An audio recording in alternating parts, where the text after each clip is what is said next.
नमस्कार, मी सहयोगिता आणि आपण पाहत आहात विदर्भ सत्यजित लाईव्ह न्यूज। पाहूया आजची विशेष बातमी। रायमुलकर साहेबांसारखा माणूस मी आतापर्यंत पाहिलाच नाही। ॲडव्होकेट सदार।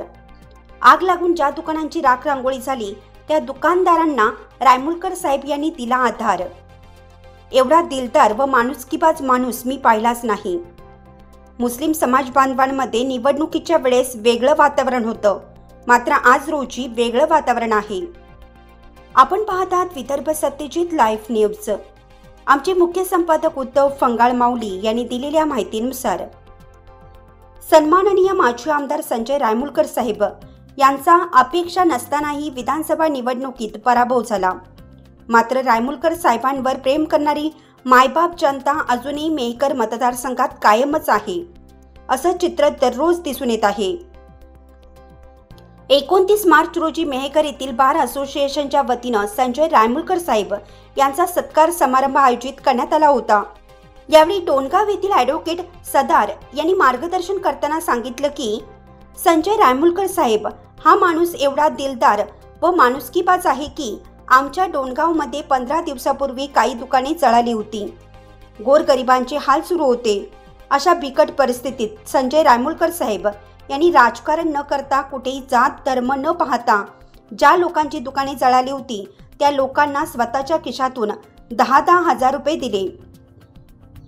शासनाचा निधी किंवा मदत ज्या वेळेस मिळेल त्यावेळेस मिळेल, मात्र रायमुलकर साहेब यांनी क्षणाचाही विलंब न लावता जवळपास 9 ते 10 लोकांना प्रत्येकी 10,000 रुपये देऊन त्यांना एक आधार दिला। या 10,000ची किंमत त्या लोकांना नक्कीच समजली आहे। जी दुकाने दिवसा जळून खाक झाली होती, दुकानाची राख रांगोळी झाली होती, त्या लोकांनी रायमुलकर साहेबांनी दिलेल्या 10,000मुळे संध्याकाळी आपली दुकाने व्यवस्थित केली व रायमुलकर साहेब यांचे आभार मानले। त्या ठिकाणी मुस्लिम समाज, बौद्ध समाज व इतर सर्व समाजाची दुकाने होती। अशा परिस्थितीत रायमुलकर साहेब यांनी कोणताच भेदभाव केला नाही। आज रोजी त्या सर्व दुकानदारांमध्ये व आमच्या डोणगाव गावात रायमुलकर साहेबांबद्दल एक चांगली व सुखदुःखात धावून येणारा माणूस अशी चर्चा सुरू आहे। निवडणुकीच्या काळात मुस्लिम समाज बांधवांमध्ये त्यावेळेस रायमुलकर साहेबांबद्दल वेगळं वातावरण होतं, मात्र आज रोजी चांगले वातावरण पाहायला मिळत आहे।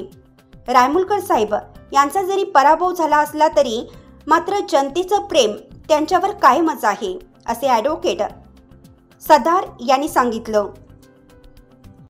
अशी कोणत्याही प्रकारची राजकीय लालसा न पाहता त्यांनी सकाळीच 10 वाजता येऊन प्रत्येक म्हणजे जो अफेक्टेड माणूस होता की ज्याचं दुकान जळालं, त्याची रोजीरोटी थांबलेली होती, अशा प्रत्येक दुकानदाराला, मग त्यामध्ये मुस्लिम धर्माचा दुकानदार असो, हिंदू धर्माचा दुकानदार असो किंवा बौद्ध धर्माचा दुकानदार असो, कोणत्याही प्रकारची जातभेद न पाहता सर्व व्यापाऱ्यांना नगदी कॅश, सरकारी तिजोरीची वाट न पाहता त्यांनी त्यांच्या खिशामधून 10-10 हजार रुपयाचा आर्थिक निधी त्या व्यापारी लोकांना दिला।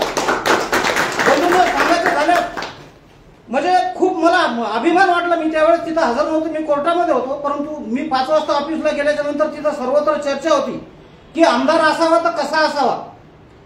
माजी आमदार आहेत डॉक्टर रायमुलकर साहेब, म्हणजे रुलिंग पार्टीचे आमदार नाही, रुलिंग आमदार नाहीत, परंतु एवढे असताना सुद्धा त्यांनी त्यांच्या खिशातील 10-10 हजार रुपये दिले। आणि संध्याकाळीच जे राखरांगोळ झाली होती, जिथं कोळसे पडलेले होते, तिथं भयानक वातावरण होतं। संध्याकाळी पाहतो तर त्याच्यावर रायमुलकर साहेबांचे जे 10-10 हजार रुपये होते त्यामधून त्यांनी 3 शेड आणले, कोणी ताटवे आणले आणि त्यांचे दुकान उभे झाले।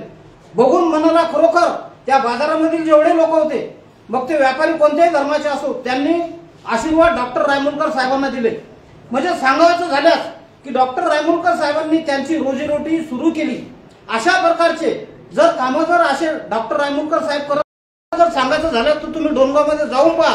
आज रोजी सुद्धा जे मुस्लिम समाजाचे निवडणुकीमध्ये जे मुस्लिम समाजाचे बांधव होते त्यांच्याविषयी डॉक्टर रायमुलकर साहेबांच्या विषयी वेगळी भावना होती, परंतु आज रोजी आपण जर पाहिलं तर या रोजाच्या महिन्यामध्ये डॉक्टर रायमुलकर साहेबांचं तिथे नाव घेतात त्या मार्केटमध्ये। अशा प्रकारचे डॉक्टर रायमुलकर साहेबांचे काम आहेत आणि त्यामध्येच त्यांनी आपल्या या बारला कबूल केलं होते की माझ्या निधीमधून मी मेहकर बार असोसिएशनला काम करण्यासाठी काहीतरी निधी देईल। त्यामध्येच त्यांनी आता सांगितलं, आमच्या तुपकर साहेबांनी सांगितलं पाटलांनी, की आपल्या बारला ते निधी देणार आहेत. तर या क्षणी या मेहकर बारला ज्यांचा जो निधी उपलब्ध करून देणार आहे आणि डोंगामध्ये कोणत्याही प्रकारचा जाती धर्म न पाहता त्यांनी 10,000 रुपयाची प्रत्येकी दुकानदाराला मदत केली, त्याबद्दल मी त्यांचे मनपूर्वक आभार मानतो, धन्यवाद देतो. आणि आमच्या या बारला, मेहकर बारला जो काही निधी मिळेल त्याबद्दल सुद्धा मी त्यांचे मनपूर्वक अभिनंदन करतो, आभार मानतो आणि थांबतो. बातमी आवडल्यास लाईक करा, शेअर करा आणि सबस्क्राईब मात्र नक्की करा.